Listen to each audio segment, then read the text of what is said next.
Hey, everybody.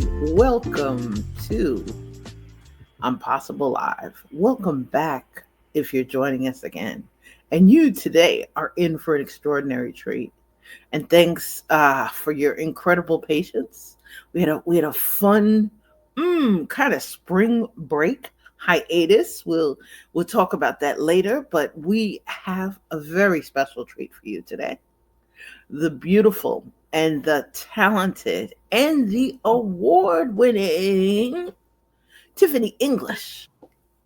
And I have to keep saying award winning because we have to remind her that we are always celebrating her, but we have to remind her to truly celebrate herself and her amazing talent. So not only do I want to welcome you and thank you also for just your incredible support, for being a vital part of our event alchemy community. And Tiffany just popped in on a LinkedIn audio and this amazing voice on stage and fantastic vibes. And then she came back with more gems. And then she came back with more gems.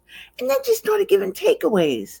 So if you haven't had a chance, if you're curious about events, about gifting, definitely let's give a warm welcome to beautiful Tiffany of Velvet Style. How are you today?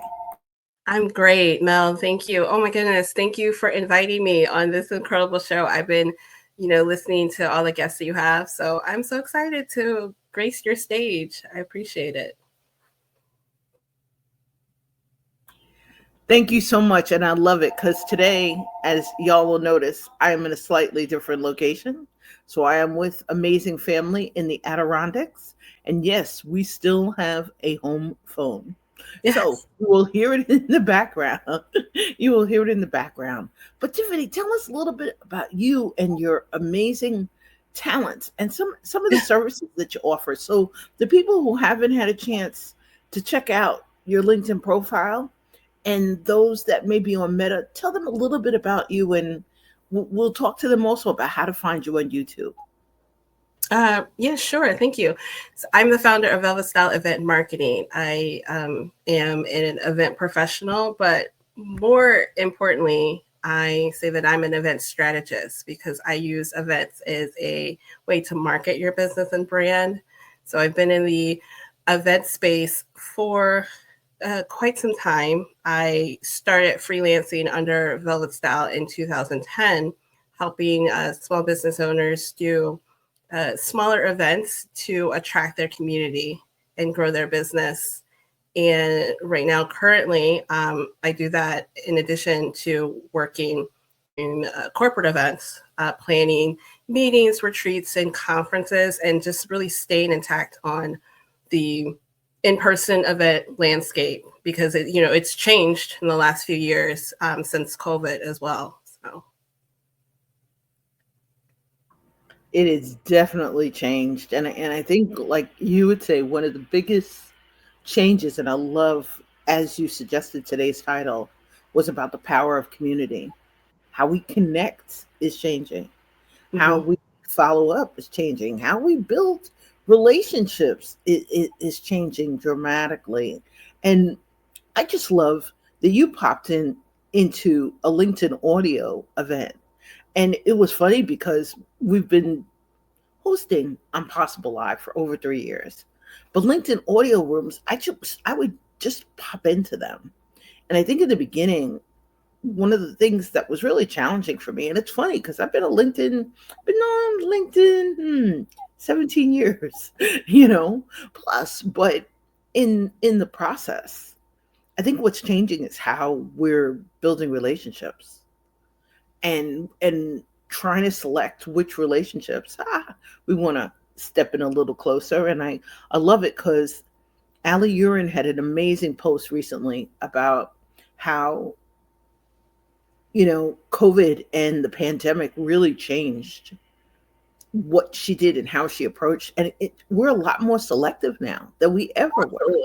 Absolutely. Absolutely. That's literally what I was going to say. I said, we know those, the days are gone where we just go to anything and everything. And we are very selective of where we decide to spend our time. with, because it's precious, right? And then, as event organizers or leaders that are hosting things, need to understand that you're competing with other people's time. So you need to make it impactful. You need to make it worth people stepping outside and taking the time to go to, because that's important to recognize, that people's time is precious, and you need to respect that by putting on a great experience. And if I'm going to come outside, it should be for something that's impactful, but that speaks to me. It can't be about you, the organizer, right? So, I say that to say, you just hit it on the nail, right? Right. I talk about that all the time. That is one thing that has changed, because we learned how to, pop on a Zoom if we needed to. Do something virtual. We weren't doing that before COVID. We were going to, now I know me personally, just being in events, I was going to sometimes 3 or 4 events a day, just because I wanted to make sure that I, popped myself in those areas. Now I'm very selective. That event has to be specific to what I'm looking for, whether it's my industry, whether it's the people I want to be around, whether it's some type of goal that is going to help me kind of grow. And if it's not hitting one of those things, I'm not going. And you know what? I'm unapologetic about it. I feel like my time needs to be very strategic. So if that event doesn't align with my needs, then I won't go.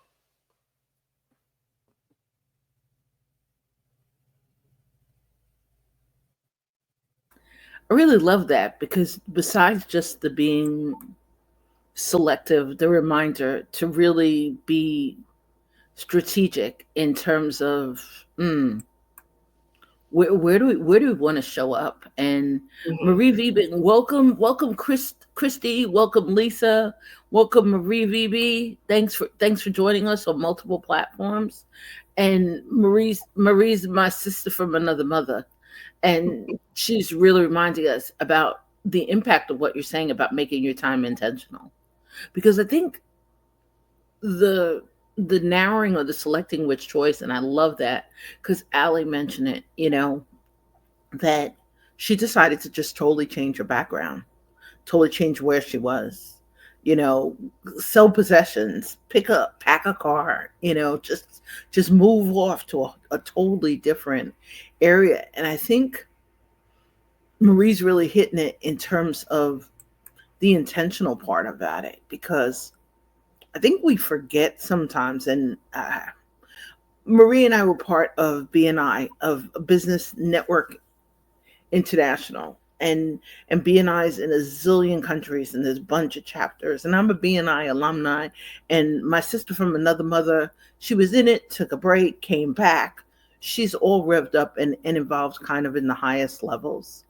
And I think what I love about the title you picked is there's two different parts about it. There's the power part, the impact part, and the really reminding us about whether we're being selective about it, we're being strategic about it, and sometimes really being intentional about it. What I love was way back when, one of the first mentors who adopted me at our BNI chapter, who's one of our angels now. She's in charge of like the book clubs and the organizations and networking events up above. I'm pretty sure, but I think one of the things she reminded me was, when someone invites you someplace, ask them, why is this for me?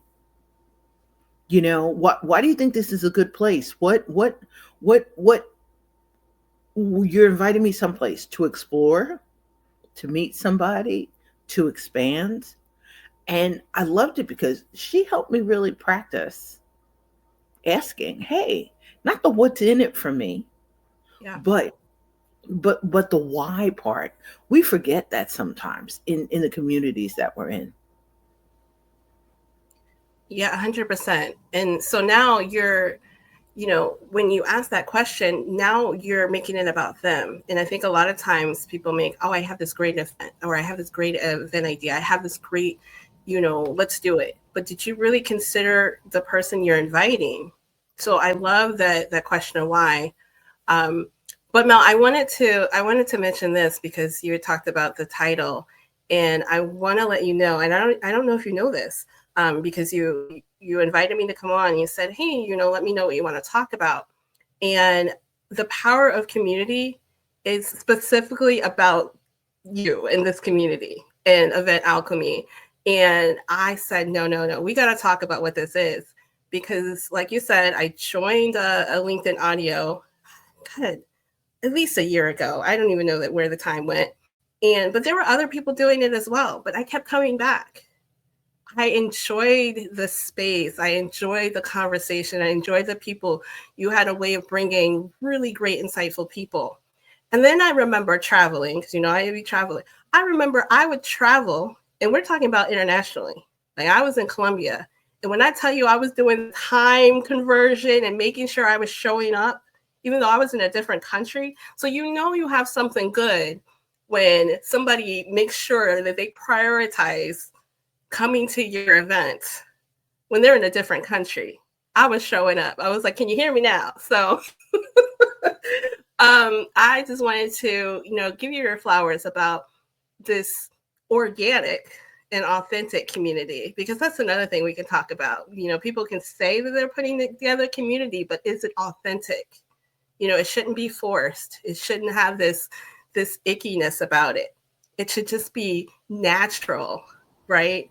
And the people come, and once you know that you have people in that community that make that environment feel good, other people are going to see that. So they know that it's this authentic thing. They know that they're being heard. So there's a lot of components that people don't realize about community. And sometimes it's very underutilized, right? Because people don't think they have to, or they're too busy saying we have to build community. We have to build community. That's not authentic. Let it come. Let that community revolve around what it needs to be. And you and Michael do a really good thing about it where we come in these conversations and you just let them go. You let people talk. You don't even know where it's going. I mean, you give us a topic. Okay, let me take that back. But you give us a topic and you let people talk. You don't interject your your thoughts until everybody has had a time to speak. I've noticed all of that. So you have a good thing going with this community that I wanted to make sure people hear this about Event Alchemy, because it's very true. It's very very fluid and authentic, and that's what makes a great community. I really want to thank you for that. I think one of the things that you're reminding me, and I laugh because, as they say, there's no accidents. I was trying to think today of what to wear for Amazing Tiffany, and you'll laugh and try to think of things that are on the topic. And as she says, traveling at the moment, and I laugh because as Tiffany would say, I had to make sure the lipstick was right because I adore this lovely woman. But the shirt I'm wearing says "Believe," and I think that's one of the things when you start, we have a choice to bring an energy into spaces as Yeah. opposed to just removing the energy that's in the room. And I think Yeah. that's one of the keys. And one of the keys in the sense of we got to start from someplace.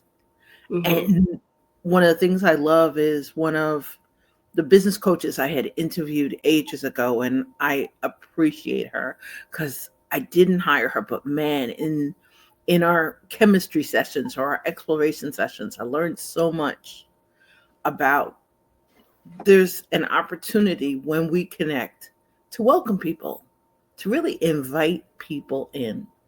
Whether you're saving a seat at the table, whether you have a community and it feels like there are inner and outer circles, Mm-hmm. or, kind of like the Olympic rings where you can feel like you're going around in circles and you're not really connecting with people.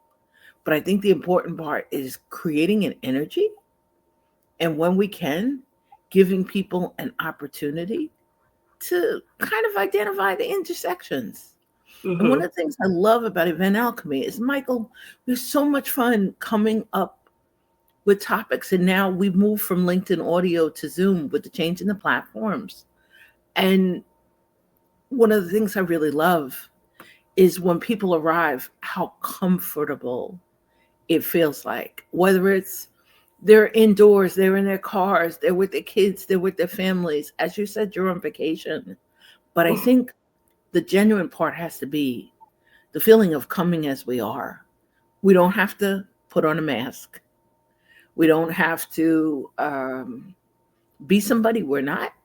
Yeah. And I think that part I really love from the perspective of what you were saying about the genuine part. And just thank you for that, because we really are treasuring. We're about 18 months into the community, Yeah. and I think the fun part is Zoom really changed the feel of it, the texture. We are having some deep conversations in in a really rich and a global way. It's a really kind of cool. It's definitely created this safe space, and it's so interesting. I don't know how to explain it for someone who's never been in the conversation. But what's interesting is you come into this space where you probably don't know many of the people. Maybe you know Mel, maybe you know Michael, and suddenly you're connected to them by what they say, or they're saying something that you were feeling, and you're co-signing it, and they're applauding you. I think another thing too is once you say something, people are supporting it. They're applauding you and thanking you for your vulnerability. We had someone on here who, I mean, she was younger, right? But she was a student, and and we were just cheering her on. I mean, we just kind of adopted her, like, look, invite us to the graduation type thing. But over a period of 1 hour, you instantly feel like these are your people, and it's not, like I said, it's organic. It's not forced. And you make that vibe where you make people feel comfortable as well too. I think a lot of times when people come in, they don't know what to expect. They don't know if they're going to be up on the stage with an elevator pitch, which I hate, to be to be honest. I hate do my 30-second pitch. And so people are weary, or they come in off camera, or they come in muted. And then you have a way of welcoming and inviting people to speak. And that's what they do, and then they comment on others. And so using some of that framework, you can do that for any type of event or any type of program that you're doing, as long as you're putting that attendee in mind, as long as you're welcoming them. I talk a lot about inclusivity. You want your people to feel included into the conversation. There should never be a part where, oh, I don't want to jump in. Oh, they're having a conversation and, I can't say anything. You never want them to feel like outside looking in. And so when you talk about community, you have to really put that in mind before you're even putting together an event or a program. Think about what does that community say about you, your business, and your brand. I love that, because you really reminded me of one of our early conversations way back when in Event Alchemy. And we were talking about that process of how you're inviting people in, how you're welcoming them. And one of the gems, and I love it because it's in my notes deep, one of the stories Tiffany shared with us was about having an event and inviting people in and promising the person she was inviting, feel free to come solo. Yes. I will introduce you to my friends. I will introduce you to who is in the room. And I think that part of the invitation people miss. We have people who are in different industries. They're in different cultures. They hear someone from their profession is in the room.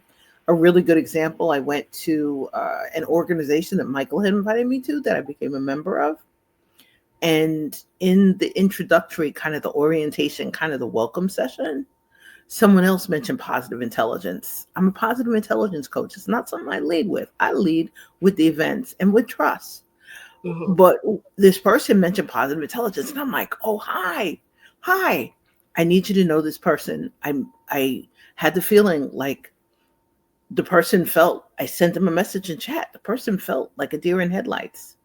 And I think there's that part of the energy part that's behind the vibe that's there. We're all welcome. Yeah. We're all coming from many different places. We have many different challenges. Now we've got, as some would say, we're in communities that are trying to rebuild. They're trying to recalibrate.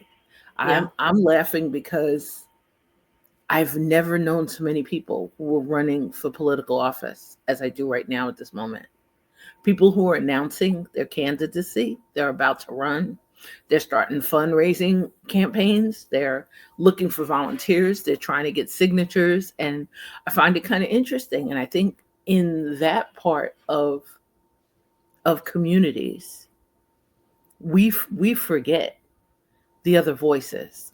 I really thought in the chat, I was really hesitant to write this message to this person that I saw in a Zoom room, and had to remember my instincts were letting me know in this particular case with this person and I had different definitions of community. Mm-hmm. And that sometimes I think underneath it is some of us are looking for the unity part. Some Mm-hmm. of us are looking for the come as you are part, you know. Others are looking for the power, the impact, the influence.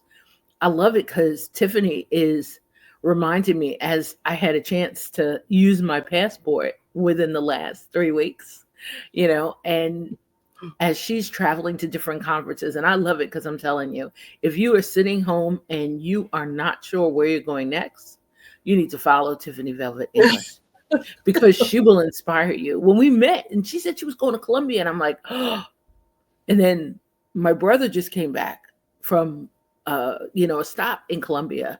And Oh, nice.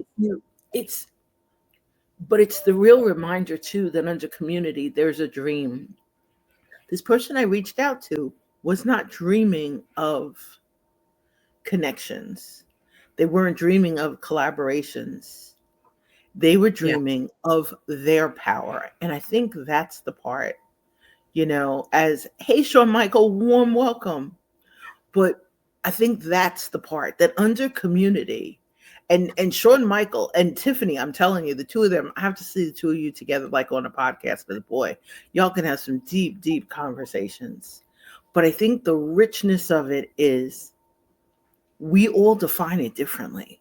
Right. And we don't always share that comfortably. Here I was at a networking event, or what looked like it was a networking event. And, pre-pandemic, we would extend our hand. I'm a Mm-hmm. hi person. You see me on Zoom, hi. I want to let the person know, hey, I'm seeing you. Welcome. Sit, take your time, settle in, jump in whenever you're ready. But I think that part of community, Marie's taking it someplace else. Marie's saying, ask not what you can get, but how you can serve. I love that. And my I love sister that. from another mother, serve is starting to mean something else too in certain communities. So you're right. We think of serve as service with a smile, right? You think of, the act of volunteering, the act of helping someone. What can I do? Yeah.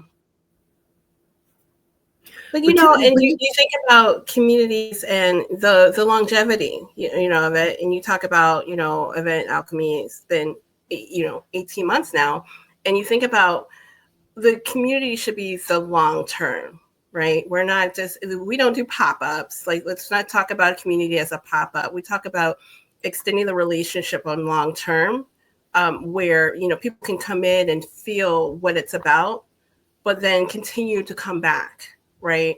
And I love how Maria said, how can you serve? Because sometimes people just need to know that they're around other people that get them. Maybe they're starting their entrepreneurial journey, and maybe their friends and family are not giving them the support.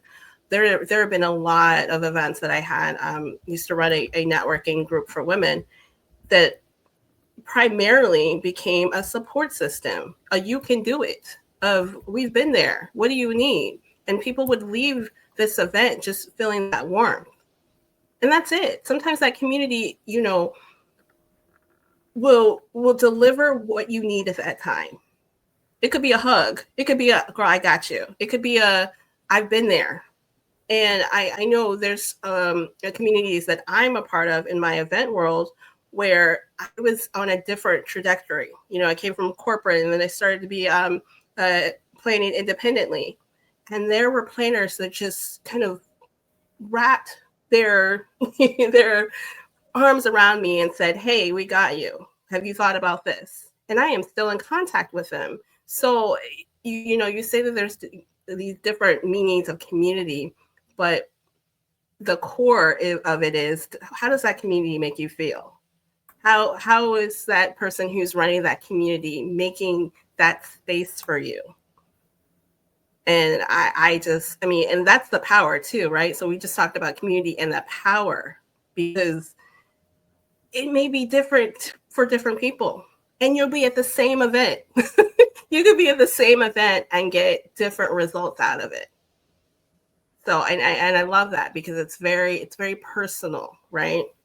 And as long as that person is organizing that community with, you know, genuine care and concern for, like Marie said, about how we can serve, that community is going to do well. That community can take it a form on itself, right?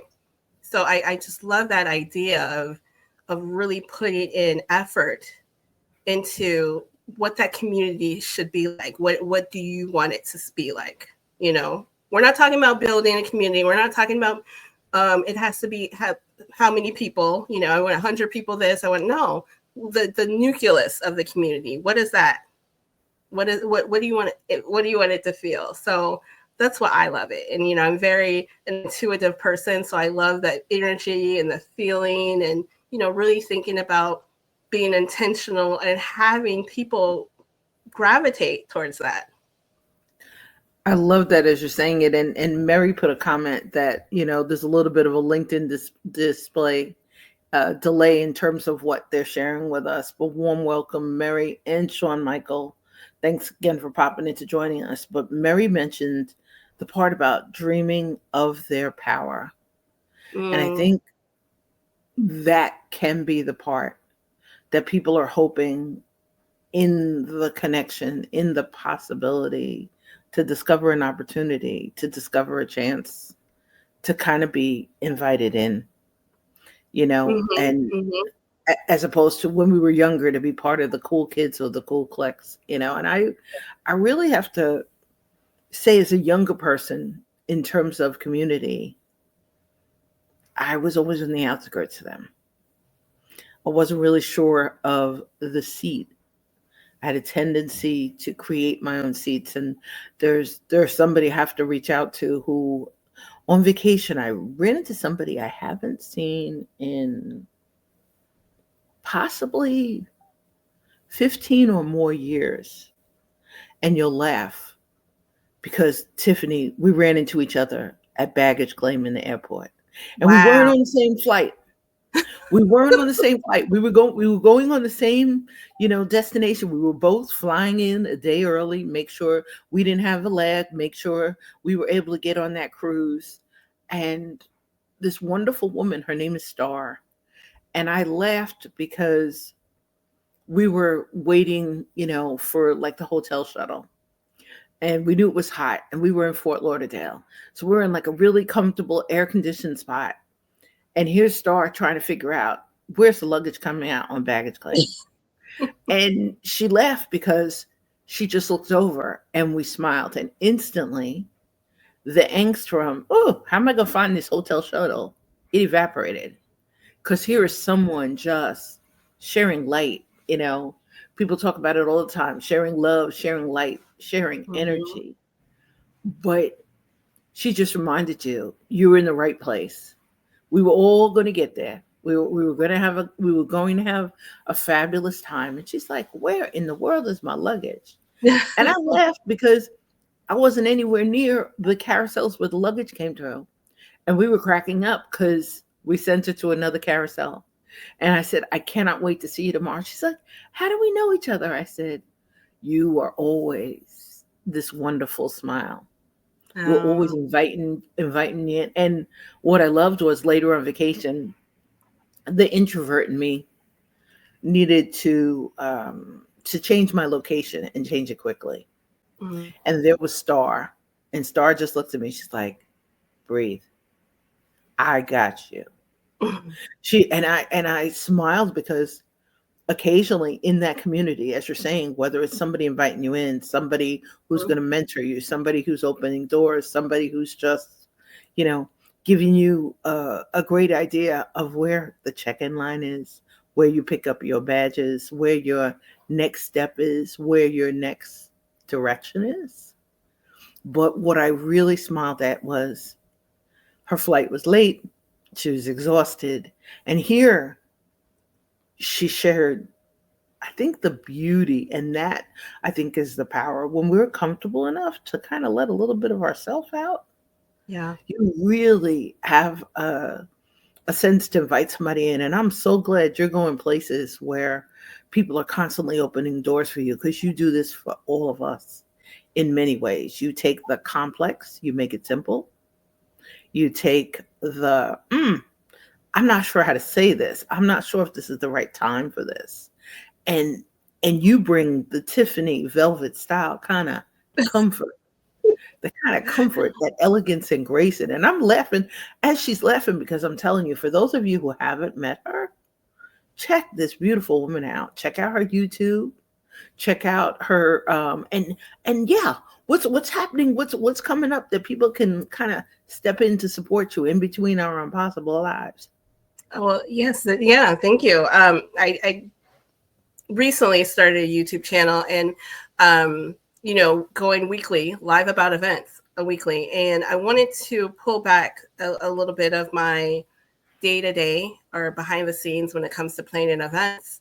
And I realize I just get into doing, and a lot of people don't know exactly what I do from day to day. And I just wanted to chat about it because it is something different every day. And so I have topics about, working with venues and, mistakes to avoid, and, just recent conversations and it's a lot of times targeted for people that are interested in planning their own in-person events and, may think it's overwhelming or a little hesitant. So I want, just as my mission is to work with people that are passionate about sharing their expertise or what they have, and kind of getting, knocking down some of the barriers that they have. I've talked to people that have been talking about planning their event for years. I'm like, wait, years? What's going on? How can we help you, start now? And a lot of times they're just, it's a fear. And I don't see a lot of people um, helping others do it in a way where they're not going to get stuck. I feel like a lot of planners will solicit their services, but sometimes, when I started events, I couldn't afford to hire anyone. So I did it on my own, and I, got overwhelmed and overburdened, and, it was expensive. But sometimes you just need a go-to person to be like, does this sound right?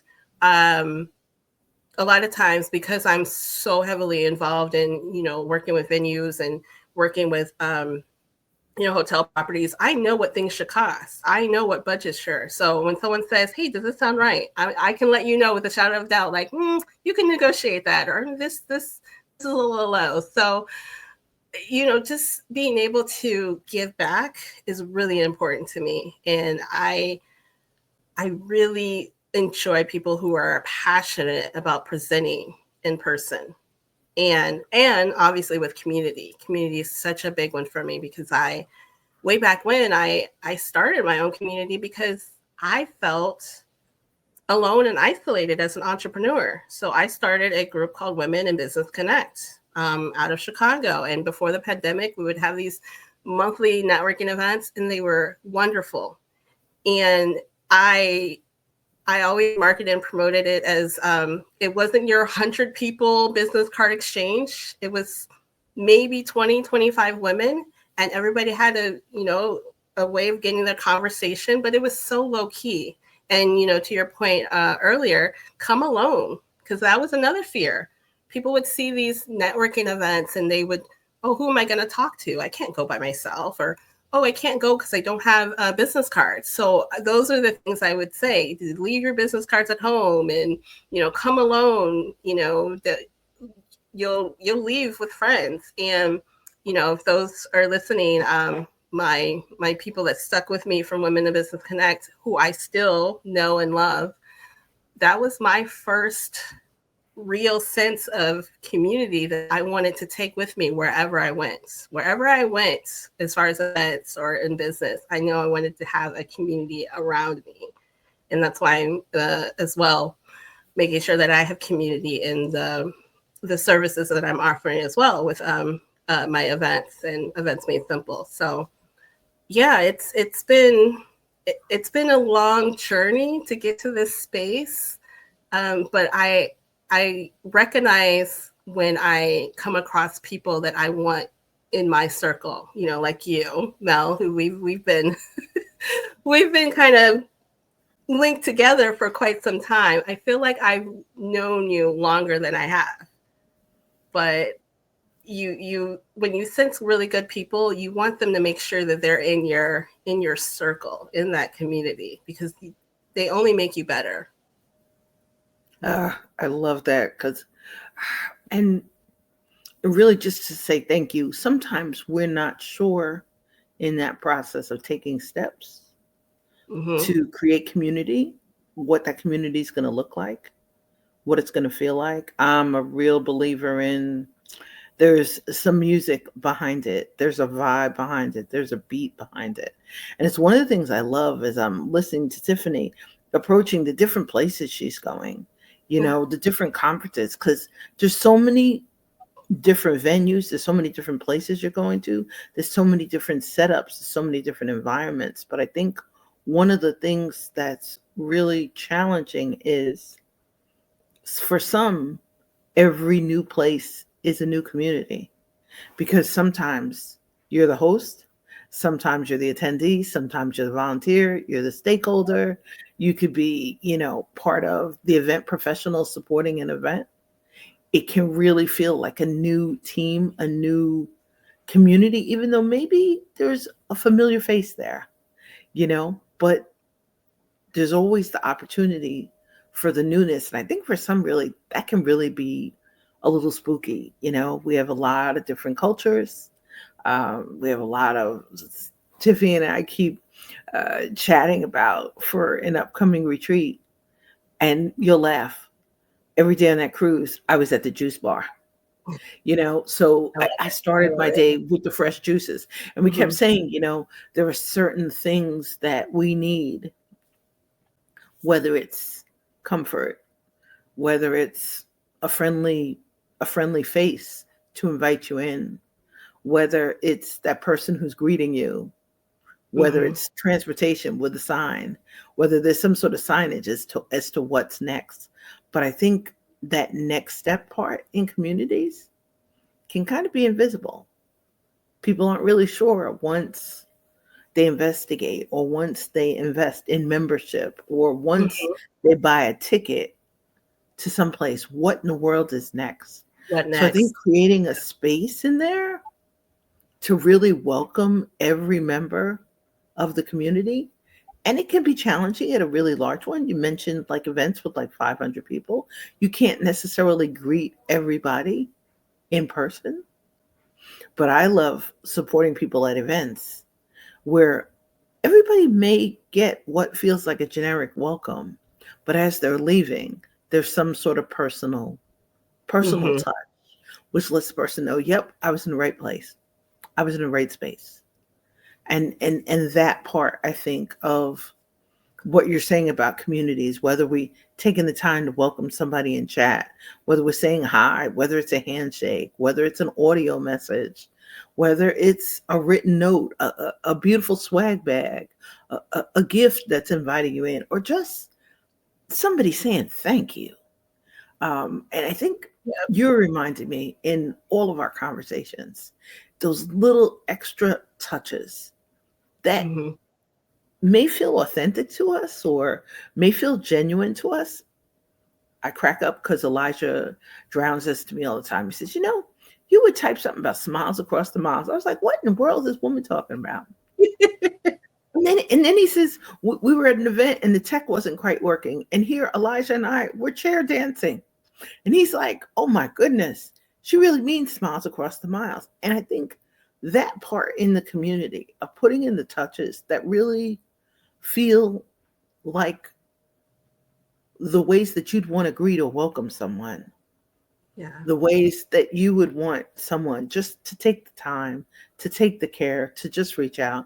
And it can be hard because we lose those little touches. We don't all have a CRM that tells us of everybody's favorite color, or this organization we travel with, they track what your beverage of choice is, Mm-hmm. so they know what to put in your room to greet you, and what I love about Tiffany, about the parts of slowing events down, of slowing relationships down, is to really remember, put more of us in there, put more of the human touches in there. Yes.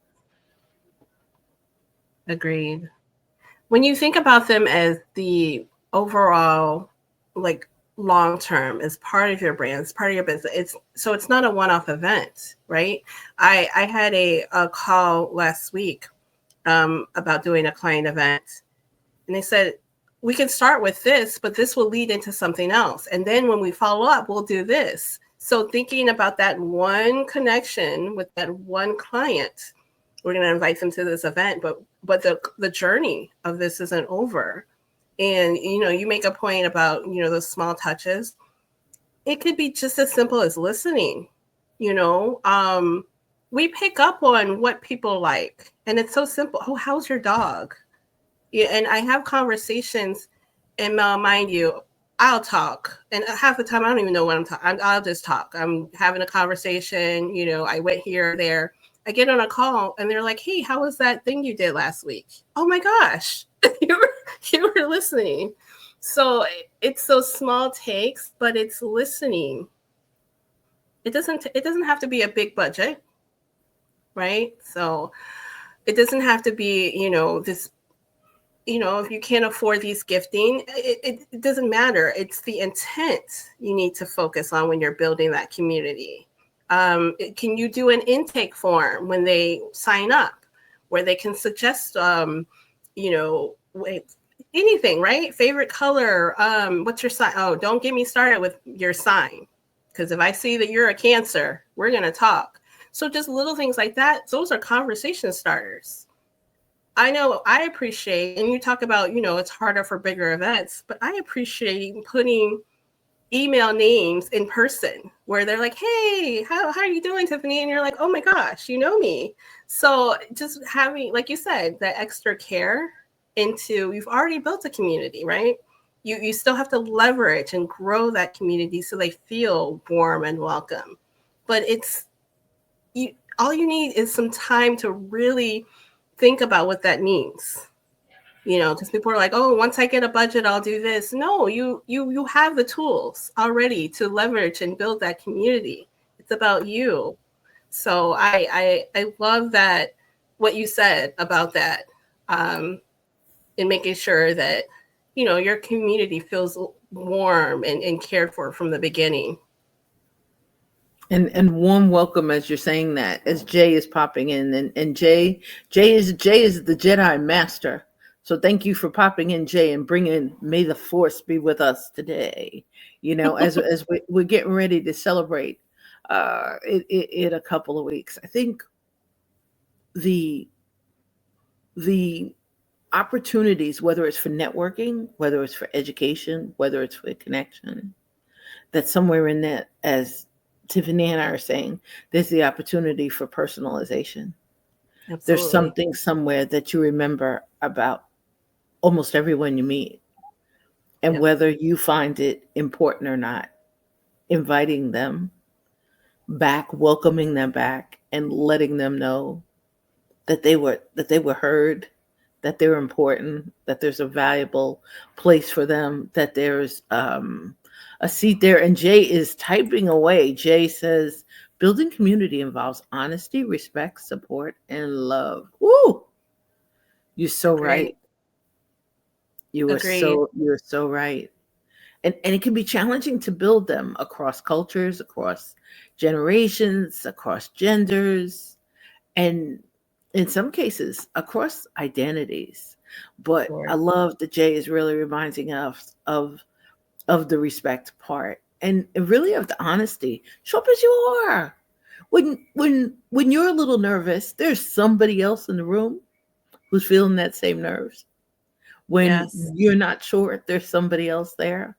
And I love that invitation in a community. There's somebody in a room always, as Marie said before, to be able to serve others, to be able to help others, know that they're around. And as Tiffany and as Star would say, they got you. They have us. We sometimes all need to hear that. I got you. And I appreciated it because I wasn't asking for help. Hmm. But obviously, I really looked like I needed some help. And I think sometimes we're not, mm, we're so independent. We're Yeah. so interconnected, but we have to understand too, people are able to read our eyes, our body language. Let them in if you're in a really safe space. Let them in, give them the opportunity to show you in a trusting way that they can be trusted and they can take great care of you. Yeah. It's funny you say that too, because, be be cognizant of where that person is in that community. Are they a first timer? Are they a returner? Because the communication is going to be different. If I'm returning back to Event Alchemy, I'm like, hey, I'm back. But, someone coming in is hesitant. And, your story reminds me of a conference I went to for the first time. I didn't know what to expect. And I just start talking with another planner who physically pulls me to start say, do you know Tiffany? Do you know Tiffany? I want to introduce you to someone. And how I felt just received, because like you said, we're not going to ask, right? Sometimes we don't even know how to ask for help. We're not going to say, can you introduce me to people? So sometimes it's recognizing what that person needs to feel part of something. And because of that encounter, I'm going to show up to that event year after year because I know there are good people in the room. And I'm going to do that for someone else, which I did this year because it was my second time back this year. And I just gave, my resources and expertise to someone who was first timer. And she kept saying, thank you, I appreciate you. And I felt it was my duty. It was kind of, it was giving back. And I hope that that same planner will do that next year for someone else. So it's that trickle effect of, like you said, whether it's mentorship or something where you're not waiting for someone to ask, but you're in that position to help. And like you said, serve, Marie. But but but doing it before, they have a chance to ask for help. So that's just one example. And I want to mention what they said about honesty, because um, I want to say your community is forgiving. So once you build that community and, things go wrong with an event or with a program, and they will, your community is forgiving. They'll forgive you for your tech issues. They'll forgive you because the food came out late. They'll forgive you as long as you, like Jay said, you're honest. You have built that community of, I'm not going to hide things from you. I'm not going to give you the okey doke and say one thing and then turn around and do something else. We know as attendees, as part of community members, we know things go wrong. You're human. Mel, when I tell you, I've had so many mishaps with events, but when and you don't want to tell them, right? Because then you're admitting that you did something wrong. And when you tell them, and you think it's the end of the world, they're like, yeah, we know you got us. Oh, we know you're going to handle this. So I just love how Jay put, along with, we talk about respect and support, but honesty is like a big one, because that's what's going to have people coming back no matter what happened. You could have a power outage. They're going to forgive you when you're honest about it. You're honest about something that happened. You're communicating, right? You're saying, hey, I know I said this. but here's the deal. People appreciate that. Oh, I love that you're saying that because you're really reminding us that somewhere in that process of building relationships, there's always an opportunity to share with clarity or share with transparency. Yep. And sometimes it's not the best of news. I smile because a dear client called while we were on the cruise, and I happened to have been away from my phone for a hot sec. And our client, we were talking about the fact that while we were away, I said, "Hey, WhatsApp always works," and he was delighted, and I appreciated it. He called during like the cruise dinner hour, on WhatsApp. And I missed the call, I think, because, they had come with like the sign in sale. So I wasn't looking at my phone. And we created an opportunity to speak the next day. And what I smiled in the process was somebody's like, "You're on vacation. You shouldn't." Are you kidding? This is an amazing, amazing 8-year client. And the fact that he called during dinner hour meant something somewhere. He needed something. And I really appreciated it because when we talked the next day, he actually asked me a question about event sponsorship for an event that I'm not part of the volunteers or the professionals. But what I loved was his question caused me to really tap into a knowledge of membership associations and a knowledge of not for profits, and I didn't have the answer that he needed, but we were able to talk about different types of approach. And what we were acknowledging was in this community, someone was being less than honest with him. They were Mm. being less than transparent. And the weird part was it involved a gifting situation where he's the sponsor of a certain gift and he's like, "Well, let me provide the gift and I'll provide the gift." And, he was trying to negotiate with them, not so much about the level of the sponsorship, but he wanted to make sure the sponsorship really suits his brand. It suits his intention as part of a member of this association.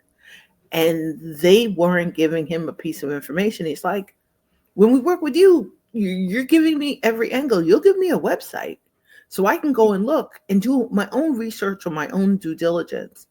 And he says the first time he did this, he says, I was shocked because somebody would say, "Oh, well, here's the information I need to go purchase the product from somebody else." On the other hand, I know he's intelligent and a well-informed buyer is one of the happiest people because he knows the ins and the outs and the angles. And somebody not being transparent with him and Yeah. not respecting the question, he's investing 5 figures in an event. Yeah. Even if you don't know the answer, somebody somewhere knows it. Right. And I offered, I said, I'll be back next week, but you know something? If you have an opportunity to get in touch with them, let's get with them on WhatsApp. I'm happy to help you have this conversation because really, he just needed someone to make his investment make more sense to him. Okay. That he was investing in the right thing for his brand, the right thing for his business, and taking the right next steps. And I'm like, "You're spending 5 figures. This is not a $20. Let me return this. Right. Right. Um, and I think sometimes there, Jay put it, be transparent and understand why and an individual needs accommodations, but be transparent and understand why everyone needs answers. Everyone Yes. is entitled to ask the question. Whether you need to take it offline, create a separate space for it, create more support, introduce them to somebody else who can help make it simpler. But y'all, you could see I adore talking to Tiffany, and we could talk about community and events all day. Well, the one thing I want to encourage you is if you're stuck planning any aspect of an event, a venue, how to reach a sponsor, how to select something that matches your brand and your intentions, Tiffany English of Velvet Style is your girl. Because what I appreciate is understanding parts of event strategy, and a lot of what we do kind of dovetails and overlaps in a really cool way. But this brilliant woman will help you add the right touches to any personal event, any corporate event, any fundraiser, any conference, in any culture and in any country, and in less steps. So, on that note, I want to truly thank you, beautiful Tiffany, for joining us today. For those of you who haven't had a chance to pop into Event Alchemy, in the month of April, Michael and I will be hosting Zooms on Tuesdays at 5 p.m. for the next 3 Tuesdays. Pop in if you're on LinkedIn. Check out events. You'll see the event pop up a little bit later today. But when you pop in, know that beautiful Tiffany is there 9 times out of 10. Unless there is a conference or a flight, this beautiful woman can always be found as a treasured member of every community. I'm honored to have had a chance to have another conversation with you. And follow Tiffany's amazing YouTube channel. Follow her for tips. Introduce anybody to her who's really looking for a way to kind of differentiate themselves and make things the next level. And we hope you have a magnificent day filled with opportunities and with possibilities. Take great care. Be well. Thank you. Thank you, beautiful. Have a fantastic day, everybody. Stay safe, stay well, stay inspired, and please stay in touch.